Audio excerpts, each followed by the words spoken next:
Welcome back. Andhra Pradesh 10th class public exam 2025 రేపటి నుంచి రాష్ట్ర వ్యాప్తంగా ఎగ్జామ్స్ స్టార్ట్ అవుతున్నాయి. దీనికి సంబంధించి రాష్ట్ర ప్రభుత్వం అన్ని ఏర్పాట్లు కూడా చేసేసింది.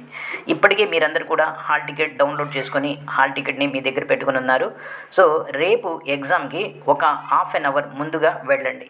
ఎందుకంటే ఫస్ట్ డే కాబట్టి మీ ఎగ్జామ్ సెంటర్ ఎక్కడ, ఆ సెంటర్లో మీ క్లాస్ రూమ్, మీ బెంచ్ లేక మీ సీట్ ఎక్కడో మీరు చూసుకోవాల్సి ఉంటుంది.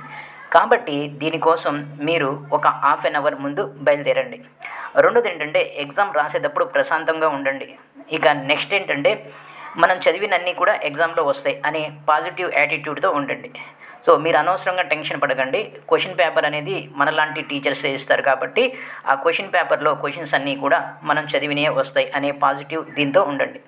నెక్స్ట్ తెలుగు ఎగ్జామ్ రాయడానికి ముఖ్యంగా కొన్ని ఇంపార్టెంట్ గోల్డెన్ టిప్స్ ఇక్కడ మీకు చెప్తాను. దాంతో ఫస్ట్ పాయింట్ ఏంటంటే మీరు ఎగ్జామ్ క్వశ్చన్ పేపర్ తీసుకున్న తర్వాత ఆన్సర్ బుక్లెట్ ఇచ్చిన తర్వాత మొదటగా మీరు చేయాల్సింది ఏంటంటే అక్కడ ఒక ఇన్స్ట్రక్షన్ ఇస్తాడు. 3 hours 15 minutes ఫర్ 100 marks అని. క్వశ్చన్ మొత్తం చదవమంటాడు. ఇదేమీ అవసరం లేదు. క్వశ్చన్ పేపర్ మొత్తం చదవటం వల్ల మీకు ఏమవుతుందంటే మీకు రాని క్వశ్చన్స్ 1, 2 తగిలినప్పుడు మీ కాన్ఫిడెన్స్ లెవెల్స్ అనేవి పడిపోతాయి. సో అలా కాకుండా నేను చెప్పేటటువంటి పద్ధతిలో మీరు క్వశ్చన్స్ని చదవండి. క్వశ్చన్ పేపర్ అనేది సహజంగా తక్కువ మార్కుల నుంచి ఎక్కువ మార్కులకు ఉంటుంది. అంటే ఫస్ట్ 1 mark, ఆ తర్వాత అలాగా ఉంటుంది. సో కాబట్టి ఇప్పుడు మీరు ఏం చేయండి అంటే హైయెస్ట్ మార్క్స్ని ముందుగా తీసుకోండి. అంటే డిసెండింగ్ ఆర్డర్లో ఎస్ఏ క్వశ్చన్స్ అంటాం కదా, ఫస్ట్ అవి చూడండి. దాంట్లో మీకు వచ్చిన క్వశ్చన్స్ ఉంటాయి ఖచ్చితంగా.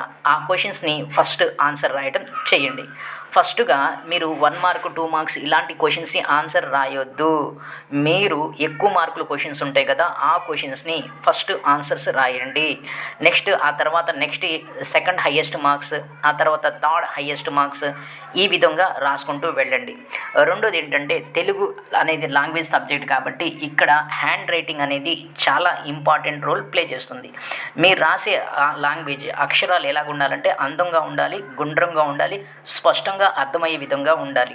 నెక్స్ట్ ఏంటంటే పేపర్ నీట్గా ఉండాలి. కొట్టివేతలు అవి ఉండకూడదు. కొట్టివేతలు ఉండటం వల్ల మీ మీద నెగిటివ్ ఇంప్రెషన్ అనేది పడుతుంది.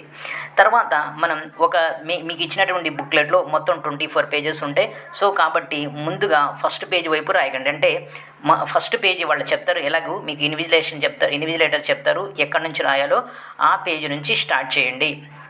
సో ఫస్ట్ షీట్ ఉంటుంది కదా, దాని వెనక వైపు రాయవద్దు. నేను చెప్పేది ఏంటంటే ఫస్ట్ షీట్ వెనక వైపు రాయొద్దు. ఇది బాగా గుర్తుపెట్టుకోండి. నెక్స్ట్ మీరు రాసే పేపర్లో అంటే ఆ ఫస్ట్ బుక్లెట్ యొక్క ఫస్ట్ పేజీలో 12 to 14 lines, 12 నుంచి 14 లైన్లు మాత్రమే ఉండేటట్లుగా రాయండి. 12 నుంచి 14 లైన్లు, అంతకన్నా తక్కువ కానీ అంతకన్నా ఎక్కువ లైన్లు కానీ ఉండకుండా చూసుకోండి. ఇది క్రైమ్ కాదు, కానీ ఆ విధంగా రాసినట్లయితే మీకు హ్యాండ్ రైటింగ్ అనేది క్లియర్గా ఉంటుంది, పేపర్ నీట్గా ఉంటుంది. ఇది ఖచ్చితంగా ఫాలో అవ్వండి. రెండోది ఏంటంటే చాలా చాలా ఇంపార్టెంట్ పాయింట్ ఏంటంటే క్వశ్చన్ నెంబర్ని ఖచ్చితంగా వేయండి. క్వశ్చన్ నెంబర్ వేయకపోతే ఆ ఆన్సర్ ఎంత పెద్ద ఆన్సర్ అయినా ఇన్వాలిడ్ ఆన్సర్ అయిపోతుంది. కాబట్టి క్వశ్చన్ నెంబర్ ఖచ్చితంగా వేయండి. నెక్స్ట్ పాయింట్ ఏంటంటే మీకు ఇచ్చినటువంటి బుక్లెట్లో లెఫ్ట్ సైడ్ 1 inch మార్జిన్ని డ్రా చేయండి. ఆ తర్వాత మిగిలినటువంటి 3 sides ఏదైతే ఉందో 1/2 inch మార్జిన్ని డ్రా చేయండి. ఇక్కడ 1 inch అంటే ఎగ్జాక్ట్లీగా 1 inch కాదు, యాజ్ ఏ వాల్యూగా చెప్తున్నాను.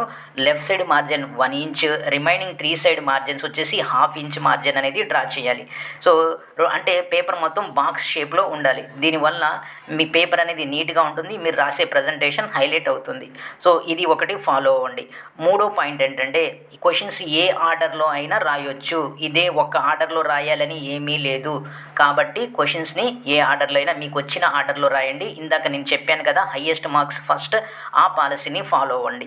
రెండోది ఏంటంటే చాలామంది విద్యార్థులు చేస్తూ ఉంటారు, బాయ్స్ ఎస్పెషల్లీ, ఏంటంటే సో దాదాపు 1.5 hourలో హాఫ్ ఆఫ్ ద టైంలో ఎగ్జామ్ మొత్తం కంప్లీట్ చేసేసి ఖాళీగా కూర్చుంటారు. అలా చేయొద్దు. ఎగ్జామ్ లాస్ట్ మినిట్ వరకు రాయండి. మొత్తం రాసేసిన తర్వాత మళ్ళీ ఒకసారి ఒకసారి వెరిఫై చేయండి.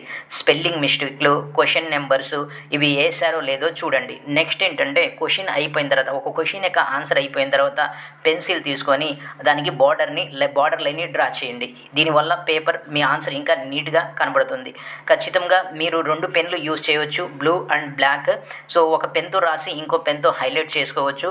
సో మీరు మీ యొక్క జామెంట్రీ బాక్స్ని ఖచ్చితంగా తీసుకుని వెళ్ళండి. స్కేలు, 2 పెన్లు, ఒక పెన్సిల్ ఇలాంటివి ఖచ్చితంగా తీసుకుని వెళ్ళండి.